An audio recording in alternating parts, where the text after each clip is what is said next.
پاداش دزدی یکم عجیبه، مگه دزدی پاداش داره؟ حکایتی داریم از عارف بزرگ قرن سوم هجری. بریم ببینیم چطوری میشه که دزد پاداش میگیره.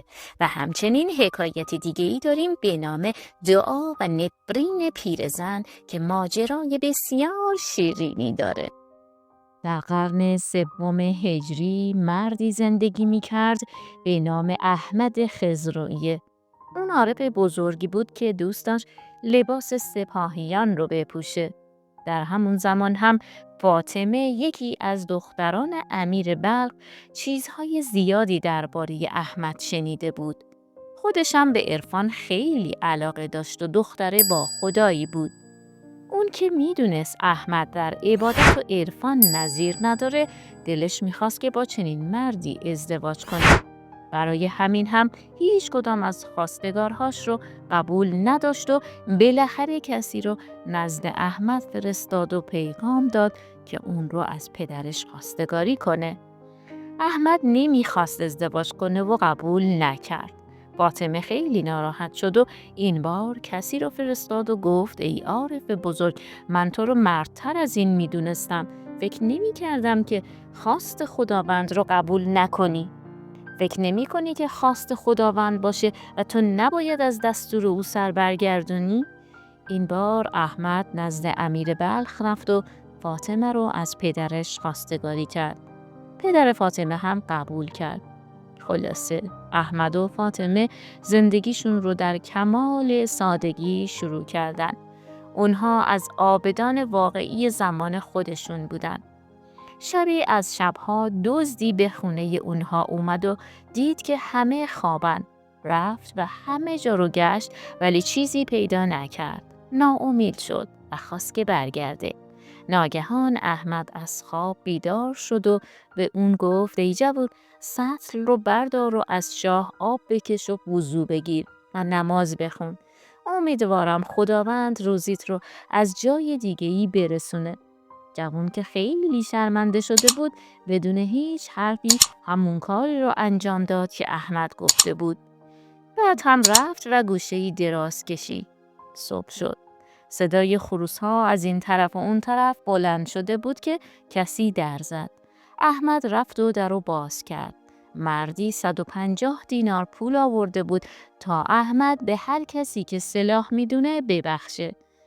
احمد هم پول رو گرفت و اون رو به جوون داد و گفت بگیر پسرم، این پاداش نماز دیشب توست. دوست حالش دگرگون شد و لرزه بر اندامش افتاد و با گریه گفت وای بر من، تا الان راه اشتباه رفته بودم، خدا رو از یاد برده بودم. یک شب به دستور اون عمل کردم و اینطوری پاداشم رو داد. دوست همون موقع توبه کرد و به راه خداوند برگشت. پول رو هم قبول نکرد و از پیروان احمد شد.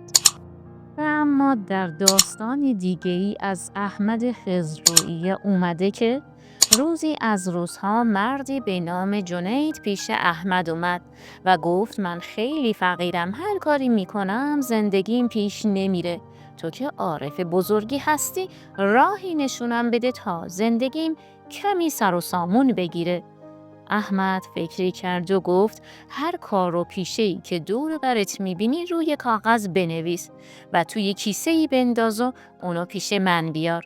جنید هم رفت و همه کارها و شغلهایی که به نظرش میرسید رو روی تکه‌های کاغذ نوشت و کاغذها رو توی کیسه‌ای ریخت و پیش احمد برگشت.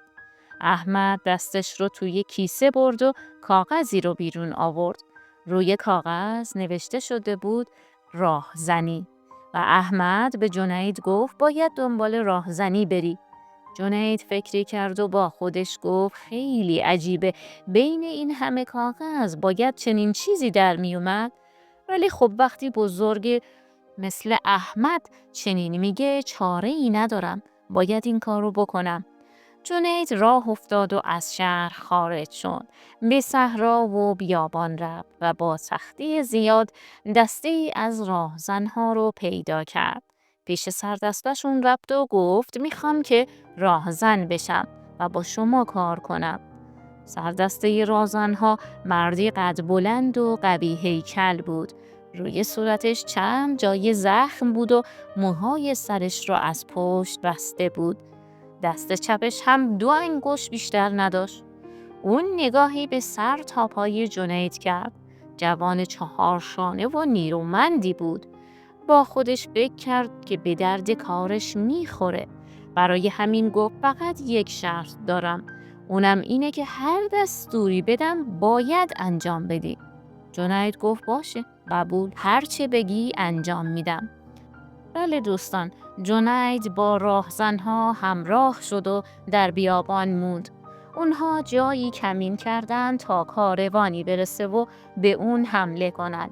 و بالاخره هم کاروان بزرگی از راه رسید و در اون موقع راهزنها از کمینگاهشون بیرون اومدند و راه رو بر کاروانیان بستند و به اونا حمله کردند. همه چی رو غارت کردند. جنید هم با اونها بود. یکی از بازرگانان مال خیلی زیادی داشت. اونا پیش سردسته راهزنها بردند و سردسته راهزنها هم جنید رو صدا کرد و گفت خب تو قبول کردی هر چه ما بگیم انجام بدی. حالا وقتشه، تو باید گردن این مرد رو بزنی. جنید خشکش زده بود و مونده بود چی کار کنه. میدونست اگر فرمان سردسته راهزنها رو اجرا نکنه حتما میکشنش. از طرف دیگه نمیتونست اون بازرگان رو بکشه. دستش رو روی دسته شمشیرش گذاشت و با خودش گفت کسی که باید کشته بشه سردسته این راهزن هاست، نه این بازرگان بیگناه. در این فکر و خیال ها بود که سردسته راهزنها فریاد زد معطل چه هستی؟ چرا فرمانم رو اجرا نمی کنی؟ تو قبول کردی راهزن باشی و هر کاری که من میگم انجام بدی. جنید گفت حالا که ناچارم فرمان برداری کنم، فرمان خدا رو میبرم، نه فرمان یک راهزن رو. و شمشیرش رو کشید و سردسته راهزنها رو کشت. بقیه راهزنها وقتی این رو دیدن پا به فرار گذاشتند و از اونجا رفتند. افراد کاروان نفس راحتی کشیدند و پیش جنید رفتند و از اون تشکر و قدردانی کردند و پول و طلای زیادی بهش دادند و از اون خواستند که نگهبان کاروانشون باشه. اون وقت بود که جنید فهمید چه حکمتی در کار احمد و فرمان خداوند بوده. و اما آورده شده که روزی از روزها احمد خضرویه بیمار بود و زمان مرگش نزدیک شده بود. 100 دینار هم قرض داشت. همه این پول رو هم برای مسافران سرگردان و افراد نیازمند گرفته بود. و هرچه می‌گذشت هم حالش بدتر می‌شد. و بالاخره روزی رسید که دیگه به سختی میتونست حرف بزنه. دوستان و آشنایان و طلبکاراش دورش جمع شده بودند. در این لحظه احمد شروع کرد به دعا کردن و گفت خداوندو داری منو میبری در حالی که هنوز وام خودم رو نپرداختم. ازت میخوام تا وقتی نفس میکشم همه قرض هام رو بدم. در این لحظه ناگهان در زدند و در رو باز کردند و مردی وارد شد و رو به طلبکاران کرد و گفت همه بیاین بیرون. همه بیرون رفتند و اون مرد پول اونها رو تا آخرین دینار پرداخت کرد و رفت. و همون موقع احمد برای همیشه چشمهاش رو بست و به سوی خدای خودش رفت. حالا که تا اینجا یه ویدیو اومدین لایک و سابسکرایب یادتون نره. و اما در ادامه داستان و حکایت بسیار زیبای دیگه ای داریم به نام نفرین و دعای پیرزن. آوردند که در زمانهای قدیم حاکمی بود که مثل اغلب حاکمان اون زمان علاقه زیادی به شکار داشت و هر چند وقت یک بار با دوستا و نزدیکانش برای شکار از شهر بیرون می رفت و در دشت و کوه و جنگل به شکار می پرداخت. روزی از روزها در یکی از این شکارها حاکم و همراهانش به چمنزار زیبایی رسیدند. حاکم دستور داد تا در همون چمنزار از اسب‌ها پیاده بشن و چادرها رو برپا کنن و اتراق کنن. حاکم میخواست که شب رو هم همونجا بمونه. اطرافیان حاکم وقتی چادرها رو برپا کردن و اونجا رو برای استراحت خودشون و حاکم آماده کردن، ناگهان چشمشون به گاو شیرده و چاق و چله‌ای افتاد. اون رو به حاکم نشون دادند و حاکم هم گفت روزیمونم رسید، زود اون گاو رو بگیرین و سرش رو ببرین تا از گوشتش کباب خوشمزه‌ای درست کنیم و بخوریم. چند نفر از خدمتکاران حاکم به سمت گاو رفتند و بدون اینکه بدونن اون گاو مال کیه و آیا صاحبش راضی به سر بریدن اون هست یا نه، گاو گرفتند و فوراً سرش رو بریدند. بعدم آتش بزرگی برافروختند و بساط کباب رو آماده کردند. باد بوی اون کباب رو به همه جا پخش کرد. حاکم و همراهانش اون شب رو اونجا موندن و فردا هم با باقی مانده گوشت گاو کبابی پختند و خوردند و بعد هم به شهر برگشتند. و اما بشنوید از صاحب بیچاره گاو. این گاو شیرده در واقع مال پیرزنی بود که سرپرستی نداشت و مجبور بود خرج چند تا بچه یتیمش رو در بیاره. گاو اون هر روز شیر فراوانی میداد و پیرزن با فروش شیر خرج روزانه خودش و یتیمهاش رو در می آورد. حالا با کشته شدن گاو توسط حاکم و همراهانش روزی این خانواده فقیر هم به کلی قطع شده بود. پیرزن که با پرسجو فهمیده بود چه بلایی سر گاو نازنینش اومده، حاکم و نفرین می کرد و تصمیم گرفت که یتیماش رو برداره و با اونا به دیدن حاکم بره و خسارتش رو ازش بگیره. بنابراین به پرسجو پرداخت و از مردی شنید که حاکم هر روز با اسبش میاد و از روی فلان پل میگذره. اون مرد همچنین به پیرزن گفت اگه میخوای اونو ببینی با یتیمهات برو و سر راه حاکم بشین. در غیر این صورت موفق به دیدار حاکم نمیشی، چون نگهبان‌ها که اجازه نمیدن تو وارد قصر بشی. بنابراین تا روز قیامت هم نمیتونی حاکم رو ببینی. فقط در همین صورتی که من بهت گفتم میتونی اون رو ببینی. پیرزن از راهنمایی اون مرد تشکر کرد و روز بعد با یتیمهاش به سوی همون پل رفت. وقتی پل رو پیدا کرد به بچه‌هاش گفت که طوری روی پل بشینن که جای عبور کردن برای هیچ کس یا هیچ سواری نباشه. بچه‌ها هم همین کار رو کردن و به ردیف روی پل نشستند و منتظر اومدن حاکم موندن. ساعتی گذشت و حاکم با سوارانش از راه رسید و در همین لحظه یکی از سواران حاکم به سمت پیرزن و یتیمهاش اومد و فریاد بلندی بر سرشون کشید و گفت بلند شین سریعتر، وگرنه زیر شلاق ما و سم اسبان هلاک میشین. و اما پیرزن قصه ما بدون توجه به سوار و شجاعانه به سمت حاکم رفت و افسار اسب حاکم رو محکم توی دستش گرفت و با صدای بلند گفت اگر روی همین پل حق منو دادی که دادی، وگرنه اون دنیا سر پل سرات سر راه تو میگیرم و حقم رو از حلقومت بیرون میکشم.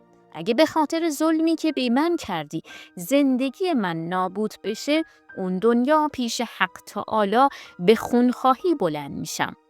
حاکم که پیرزن رو نمیشناخت و نمیدونست که اصلا اون درباره چی حرف میزنه، با تعجب نگاهش میکرد. یکی از همراهان حاکم از پیرزن پرسید ای پیرزن احمق، چطور جرأت میکنی اینطور گستاخانه با حاکم بزرگ حرف بزنی؟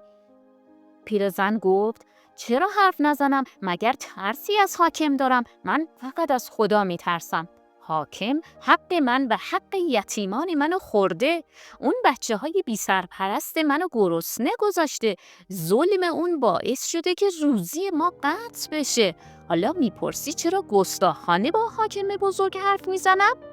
حاکم در این لحظه پرسید مادر جان بگو بدونم از چی حرف میزنی؟ من چه حقی از تو و از بچه هات خوردم؟ پیرزن گفت چه زود فراموش کردی حاکم، گاومو میگم که چند روز پیش بدون اجازه من گرفتید و سرش رو بریدید و کباب کردین و خوردین. اون گاو شیرده بود، کمک خرج من و یتیمانم بود. پیرزن این حرفا رو زد و چون دیگه طاقت نداشت اشکش سرازیر شد. حاکم با شنیدن حرفای پیرزن انگوش به دهان شد. اون گاو رو به یاد آورد و فهمید که با این کار خودش چه ظلم بزرگی در حق پیرزن و بچه های اون کرده. و با خودش گفت عجب پیرزن جسوری، منو تهدید میکنه که اگر دادش رو سر این پل ندم سر پل صراط یقم رو خواهد گرفت. حاکم با دیدن چشمهای اشکبار پیرزن و اطفال خیلی ناراحت شد و از شدت ناراحتی و شرم سر به زیر انداخت و به پیرزن گفت مادر جان ازم نرنج، از دست من ناراحت نباش، ما گرسنه بودیم و اون گاو سر بریدیم و خوردیم، خواهش میکنیم ما رو ببخش و هر چی که میخوای سر همین پل از من بخواه و به پل صراط واگذار نکن. همچنین ادامه داد ای مادر ما رو ببخش، من به جای یک گاو تو 70 گاو بهت میدم، اما به شرط اینکه منو حلال کنی. و بعد هم ادامه داد اون روز که ما اون گاو رو گرفتیم و سر بریدیم به فکرش بودم که فرداش دستور بدم صاحب گاو رو پیدا کنن و خسارتش رو بهش بدن، اما نمیدونم چطور شد که فراموش کردم و همراهانم حتی به یادم نیاوردن که دنبال صاحب گاو باشیم. به هر حال بازم ازت میخوام که منو حلال کنی.